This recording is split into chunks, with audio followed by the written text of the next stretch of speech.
Hey everybody, welcome to Couch Report. I'm your host RJ from Osiris. Thanks for tuning in. Thanks to Relix for helping us put this on, and to Jonathan Healy, our producer, who's put a ton of work into this, helping get us ready. So this is the first of 5 Couch Reports. We'll have one around each stop on the fall tour.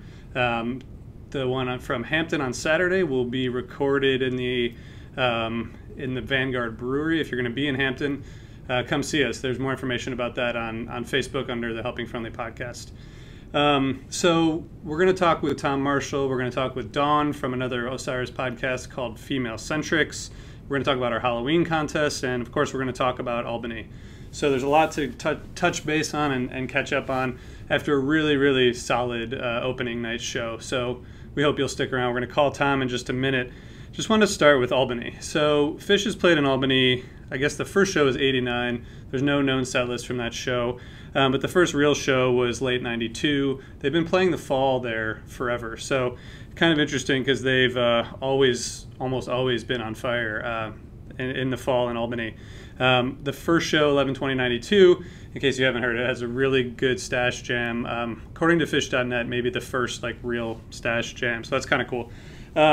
So the Times Union Center comes into the picture in 95.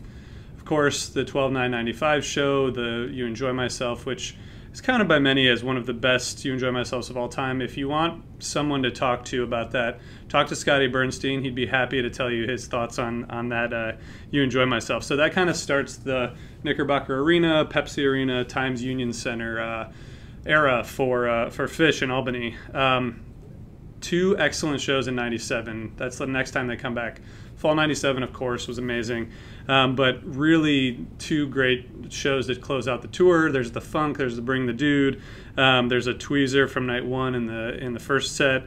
And both the second sets of that run is incredible. So up to that, they were just playing amazing shows in Albany. There was a sort of average show in fall 98, and then back in December 99 with a 2001 with one of the best dance parties, as they were doing in 99, but that 2001 is really solid.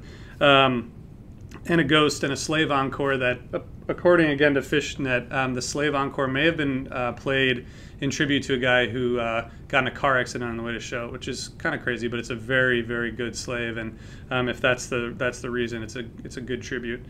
They played a pair of shows there in the fall 2000. We just talked about September 2000 on HF Pod, and we talked about My Friend. There's a jam, there's a gumbo, really good stuff there. And 2003, there's an anniversary show, which I was at, and we're going to talk to Tom about that a little bit. Jeff Holdsworth was there playing with them, which was totally odd. That whole show was very odd. But anyway, they come back in 2009. Everyone knows about the 2009 Albany shows. To me, that's when I realized that Fish was back. They played the 7 Below into Ghost the second night, and to me, that's when I was like, this 3.0 thing is for real. So they have a serious history, and this is actually last night was the first show in Albany since 2009. So they haven't been back. Fall tour, we're ready. People are anticipating what's going to happen. Are they going to come out and light it on fire? Is this going to be a fall tour, for us to remember? And I think based on the highlights that I've heard and what people have been saying, it was a really, really good first show of the tour. So they're going to play again tonight, but we're going to focus on last night. There was, of course, the MoMA Dance opener, a Tube with a jam, really nice Everything's Right into Cities, into Walls to close it, and then the Ghost into No Man was a great opener second set, and this 20 years later, one of the longest ever, I think. Show of Life with sort of an extended jam, 2001 Character Zero, Hood encore. So that's my take. Let's call Tom and get his take on it, see what his thoughts were from night 1.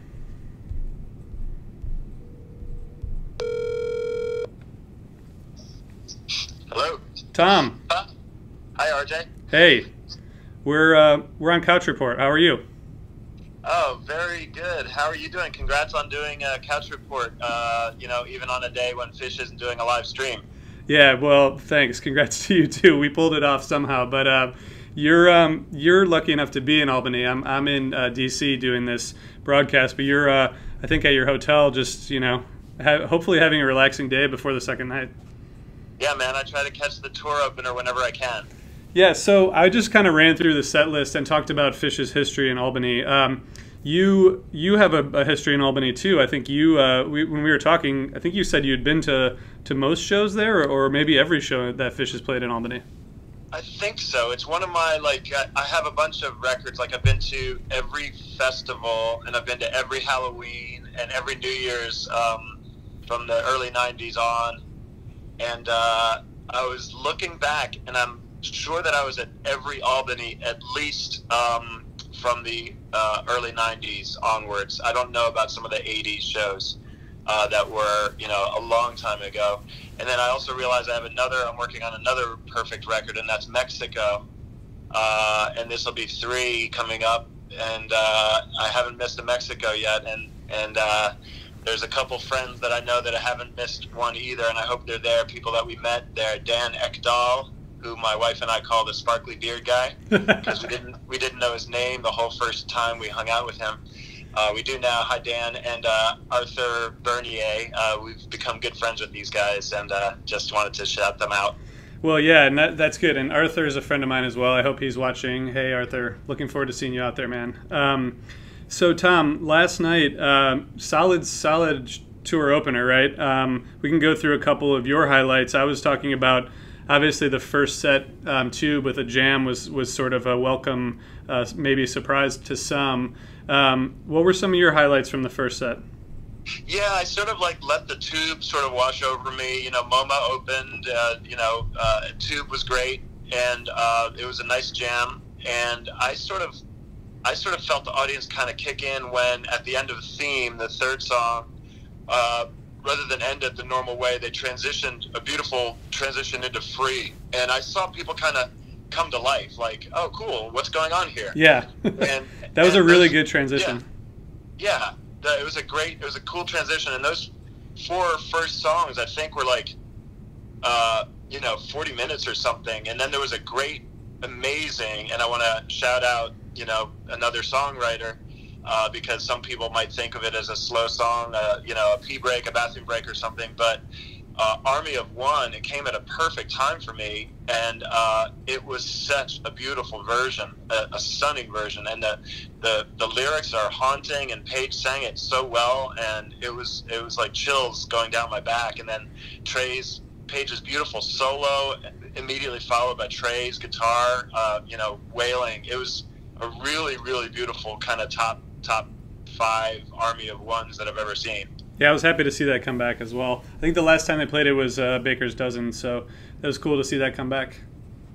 Absolutely. Yep. And then Everything's Right, of course, was my highlight in set 1, where I definitely felt Paige again brought it into like a 70s, 80s rock kind of genre, really jammy, Pink Floyd-y kind of awesome version of Everything's Right. I loved it. Yeah, really good. And always delivering that song that you guys wrote, a couple of years ago now. It's awesome that's come through.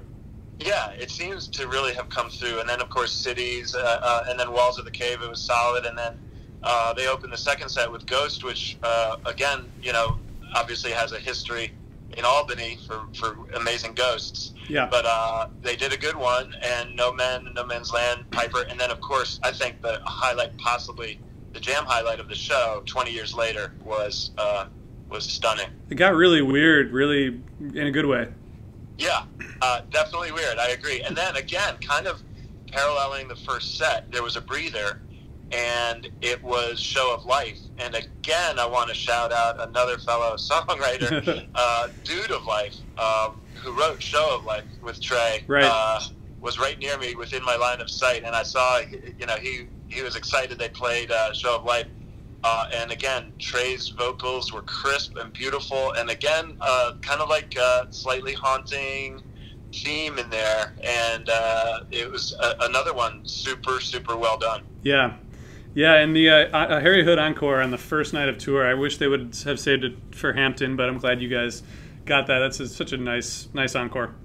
Yep, always delivers. And yeah, so overall a great tour opener, and I was glad to have caught this one. So Tom, we were talking a little bit about your history in Albany. I know that you have one particular story. I don't think you've had too many run-ins in Albany, given the number of shows you've seen. It's been probably pretty successful, but I know you have one kind of funny story from Albany. Oh yeah, I know which one you're talking about, and I was walking backstage yesterday, and it came back to me crystal clear. I talked about this on Under the Scales, my podcast, episode 33, but basically it was the time that I parked in exactly the wrong place and made a lot of people in Fish mad at me, and probably cost Fish some money too. But basically, a really fast version of the story is I held up the entire loadout by parking backstage before a show. And we asked the guy, is it cool if we park here? And he said, sure. And he probably thought we meant, for 5 minutes. But instead, we left the car. And then we even left the venue after the show and went out drinking for like an hour and a half. Meanwhile, Fish's loadout tried to commence. And they are this well-oiled machine. And there's like, highly hourly paid people working, getting the entire lights and sound and soundboard and instruments and amps and stage into boxes and into trucks. And everything has to move perfectly. And anything that screws it up costs money and is also like a safety factor. And it's really, it's you never want to get on the bad side of Fish's crew. And our car, where we parked, one of the big trucks tried to pull out from the dock and turn around, and it just stopped. It couldn't move without taking out our car. And so all these highly paid union guys just got to sit down and take a break and like put their hands behind their backs and their feet up, and they're getting highly paid double overtime. And they just got to sit there and do nothing. And so fast forward to the end of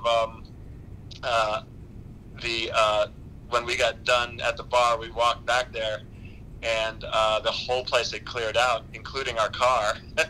So what turned out that had happened, I go into the detail of this if you guys want to hear the whole story on my podcast, but basically nothing could happen. The car was in such a bad place that they had to put wheels under the tires. They couldn't even bring a tow truck down because now a truck had blocked the ramp as well and couldn't back up. So everything was screwed up because of our car, and it just brought the whole machinery to a stop. So they put wheels under our car, pushed it up the ramp. Strong men pushed it up and pushed it all the way around to the other side of the venue and hid it behind a dumpster so we couldn't find it. That's so great. So when we walked in there and saw Scott's car was gone, I walked in and I'm like, hey, did anyone see, innocently, did anyone see a gray Audi A4? And immediately the tour manager had and looked at me and he goes, and screamed in a loud voice, it was Marshall! It was Marshall's car! And that's haunted me. That's been the source of endless grief to this day. 18 years later, I still, like, if someone sees me, they'll go, hey, Tom, where'd you park? Still, to this day. That's amazing. It's a good story. And, yeah, the longer version is on Under the Scales, of course. And so, Tom, was the vibe different last night for you in terms of just people being excited for a fall tour versus summer, which I guess we're a little bit more used to? Interesting. Well, I noticed that, a lot of people who like are on vacation in summer, a lot more of my friends, this was a different kind of group. There's a lot of people that couldn't go, like real regulars in the scene weren't there. So kind of hanging with people I normally don't. It was very fun. It was very interesting. But yeah, definitely slightly different vibe, at least for me personally. But no, everyone just enjoying it very much. It was the same Northeast crowd that I kind of know. Yeah, that's cool. Well, I'm excited. It's like, multi-night runs on all 5 stops, and we'll be doing couch reports for all of them, and look forward to joining you in person in Vegas to do one. But Tom, one thing I was wondering, and other people might be as well, I know you and Trey just spent some time together. We saw some pictures of you guys, and just curious about how that turned out, and if there's any songs that you're expecting to be debuted on this tour. Oh yeah, so you're talking about Trey and I took at the end of September last month a songwriting trip to the Jersey Shore. We were just north of Atlantic City in Brigantine, and yeah, that worked out well. It was two full days together, and we got 7 songs completed, of which we felt, often we can say, a couple of those are throwaways. We really didn't detect the throwaway in these 7. So to me, and it, it turned out that a little bit later, Trey and I talked, they need work and they need some practice and they need a few nudges here and there. But 2 of them, I kind of expect to possibly see on fall tour. I think they might be ready, but then the other 5 will probably need a little bit of work and practice. Nice. Well, that's cool. We're really looking forward to obviously hearing more. I think the last few songwriting trips you've done have produced incredibly prolific songs, in terms of the live performance, but also, great lyrics as always. So that's awesome. I'm looking forward to hearing new stuff. Thanks, man. Yeah, it's fun. Trey and I have over 33 years, and even before that, before there was a Fish, I've kind of gotten the songwriting thing together. We've honed it pretty well, and it's always a lot of fun. Yeah, that's great. We'll get back to your day. You're sort of on vacation up there. I consider Fish Tour to be a little bit of a vacation, although we're both sort of working on this Fish Tour. Exactly. I'm working very hard right now. Very hard. All right. Well, have a good time tonight, and we'll catch up with you soon. Thanks, RJ. All right. And thanks, everyone. Bye-bye. Bye. Cool. So that was Tom kind of weighing in on last night and a few other things. So I want to quickly just transition to talk a little bit about our Halloween contest and show you a few of the entries that we've gotten. We've got a ton of great entries and really excited about it. We have, today's the 17th, so today's the deadline, but if you still want to submit your video or creative photo for the Halloween contest, the grand prize, of course, is 1 ticket to each night of the Halloween run in Vegas. So if you haven't yet and you still want to participate, get your entries in by tonight at midnight. You can go to osirispod.com/Halloween, or you can just post on social media and use #MyHalloween. I just want to show you a few that we've received. The first one I want to show is a creative photo with the Flying Burrito Brothers album. So you'll see there, hopefully you can see the fish faces superimposed there.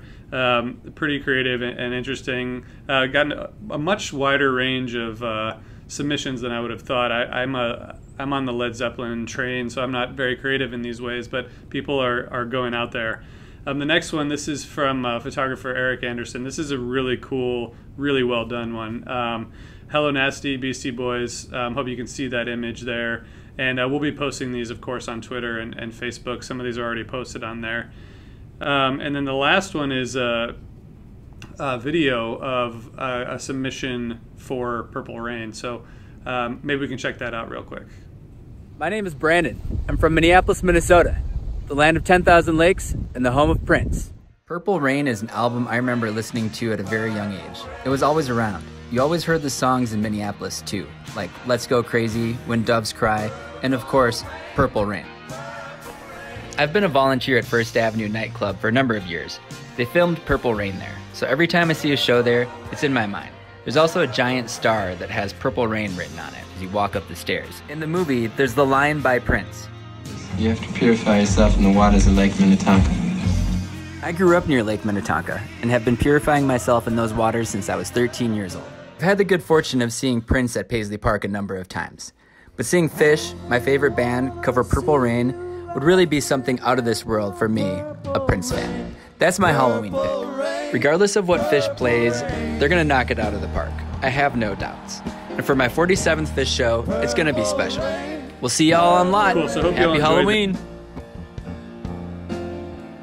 And we'll be letting you know who won this contest on Saturday at our Couch Report in Hampton. So tune in to find out who the winner is and who's going to be the lucky person to win 4 tickets to Vegas.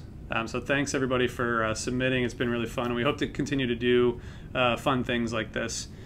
So before we wrap up, I want to check in with one more person, my friend Dawn, who started the podcast called Female Centrics. She does the Fish sort of community and scene from the women's point of view. Nothing like that had existed before. I'm really glad that she started it and that she's continued to grow it. So we call her up real quick and then get her take on last night.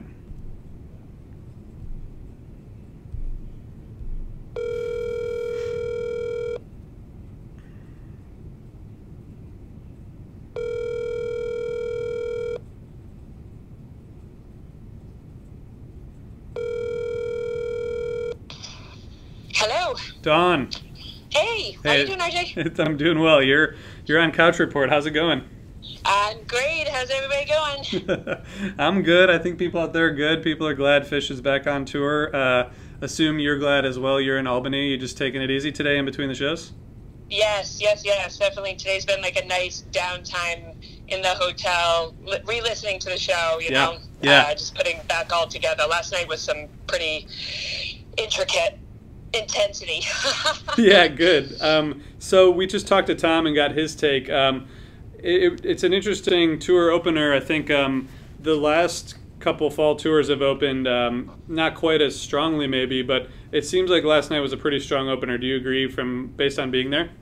Absolutely. I mean, right off the bat, for them to pop right into a MoMA, you know that they're going to like start to bring it down. And right off the bat, they were like just playing with each other. It's kind of the way we were just saying with it, as far as like these like these sounds sort of weaving in and out of each other, and playing off of each other. It was really, I don't know, it was really interesting. We ended up being about 3 rows back from Mike's side. And so to be able to like see their faces when they're playing and whatnot was pretty amazing. And then just to go right into that tube afterwards, and that was absolutely nuts, you know? Yeah. Jammed out tube, that doesn't happen every day. No, an 11-minute long tube, yes, no. That's what we all want, right? It's like 97, bring it back, guys, right? Right.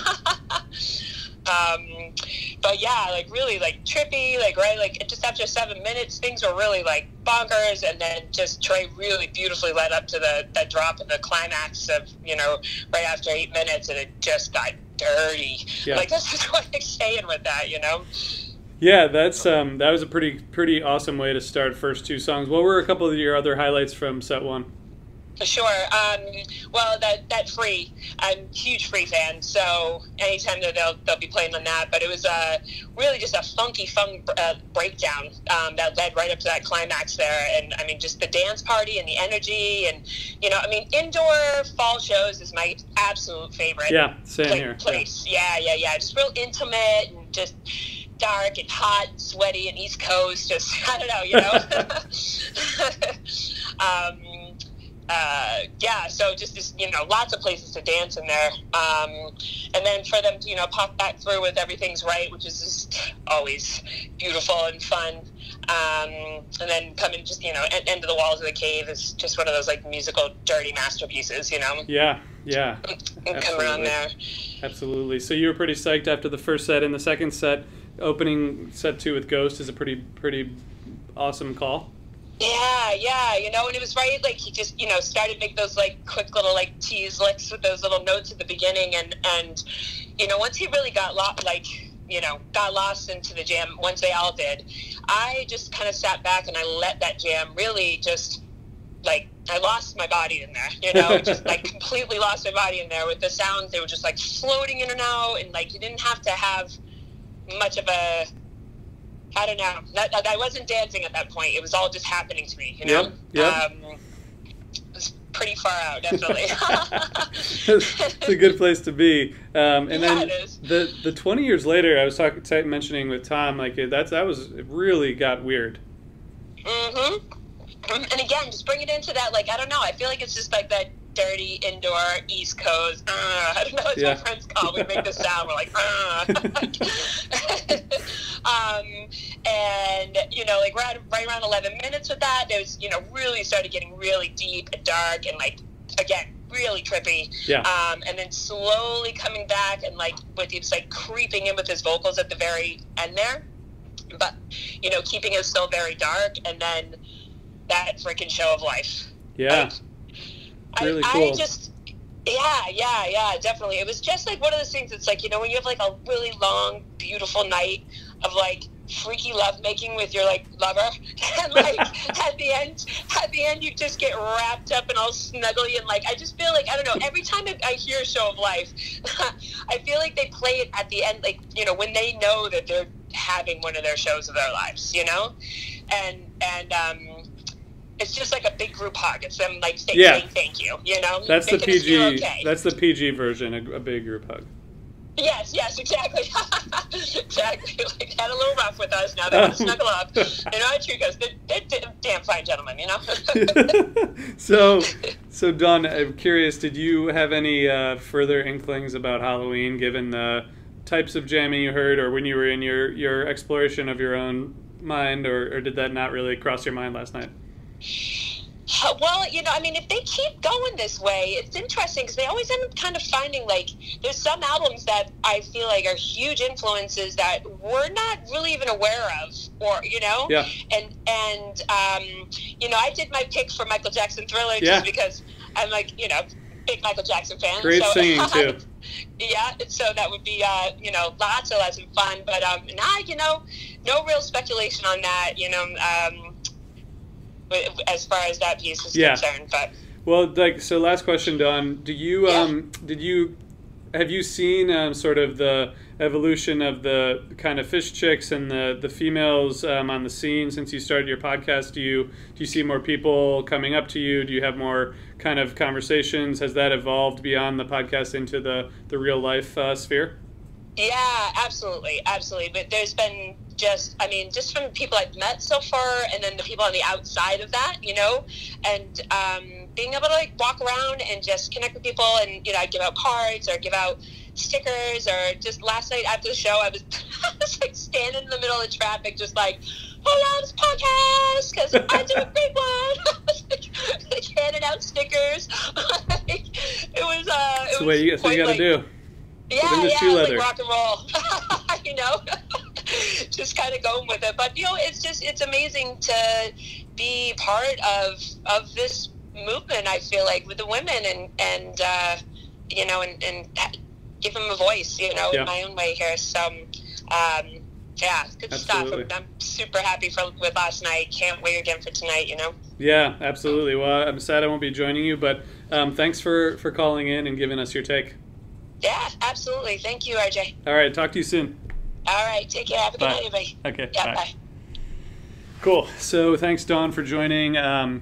So we are going to keep doing this. We're going to bring you a couch report from Hampton on Saturday. We're going to do one the following Wednesday from Nashville, following Saturday, Chicago, and then finally November 1st from Vegas. So you will be seeing everything 6:30 p.m. Eastern on each of those nights via Relix YouTube, Relix Facebook, Osiris YouTube, Osiris Facebook. And we want to hear what you think, so send us thoughts, questions, feedback. Use the hashtag CouchReport. You can do that on Facebook, Instagram, Twitter, whatever, YouTube, anything you want. We are excited to keep bringing you this, and again, we really thank Relix for helping us put this together. Thanks to Tom and Dawn for joining, our producer Jonathan Healy for helping us make sure that this all works, and thanks to you all for tuning in.